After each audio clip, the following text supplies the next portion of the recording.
My feel-good breakfast show. Welkom terug, dit is jou goed voel ontbytprogram Expresso net hier op SABC3. Ons is in die maand van Junie en dit beteken ook die skoolkwartaal kom tot 'n einde. And examens. Now, parenting expert Nikki Bush is joining us in studio to share some tips on how parents can help their children prepare for their exams. So for many schools across the country, this week marks the third week of writing their mid-year exams, and learners have studied hard. They've tried their best to get a firm grip on understanding the study material. But of course, getting ready for exams can be a very stressful business, and as many children, of course, experience an overwhelming sense of work overload. There's anxiety involved, all sorts of things. And that's why this morning we're joined by our regular creative parenting expert, Nikki Bush, who'll be sharing some study tips to help you, as a child, of course, form that bond with your parents and how parents can better help their kids. So let's talk about that first, how important a parent's involvement is in their child's exam preparation, Nikki. Kat, really parents are setting the temperature in the home. They need to prepare the home for exams, be as supportive as possible. So that includes things like making sure there are not a lot of distractions. So if you are going to be planning business trips and things like that, try not to make it over exam time. If at all possible, be there. Be there to hold the space. Make sure there's enough healthy snacks in the house.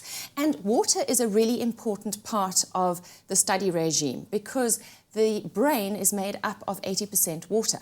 And the brain takes up at least 20% of the body's energy component every single day, and even more so when a child is busy studying.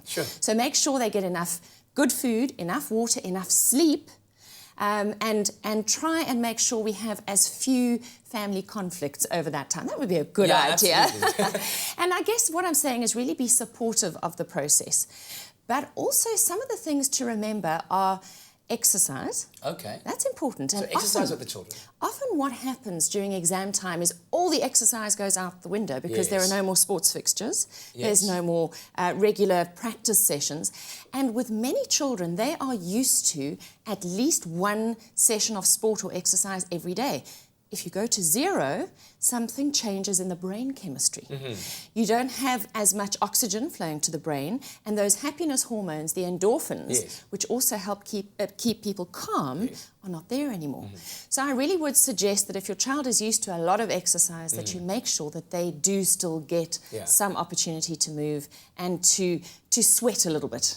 Let's talk about when it comes to the actual studying portion of what we're talking about right now. So I guess it's very comforting for a child to have your mom or dad coming in to check on you and see how you're doing in the preparation, maybe help you out in a few places. But is there a line that parents should avoid crossing, thus kind of putting their child at a disadvantage for seeking too much help? Okay, so really, when it comes to studying, we should be the helpers, not the doers. We have to upskill our children to cope for that hour or the 2 hours in an exam session. If we're there championing them every second and telling them what to do and how to do it, they won't be skilled enough when they have to do it by themselves. So it is about teaching them the right kind of study skills. And a child will sit down with a whole science syllabus and it can be very overwhelming. Where we can help them is to create a framework, help them to chunk bits of material together. And, often what they do when they haven't planned anything is that they sit down and they try and go through everything from A to Z in chronological order, every single page, and they don't usually have enough time to do that.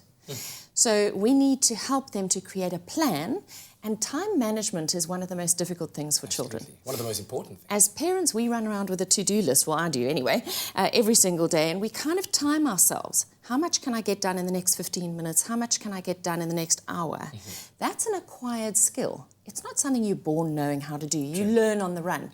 And when children are actually trying to fit in this entire syllabus over the next how many hours or days leading up to a specific exam, they're actually learning the skills of time management. And that's a good thing. But they do get it wrong often in the early days, and then they run out of time. And that's where parents can help them. And then stressful times come in. We'll continue our chat with Nikki later on, talking about how to help better prepare your children for the exams ahead. Stay tuned for that later on.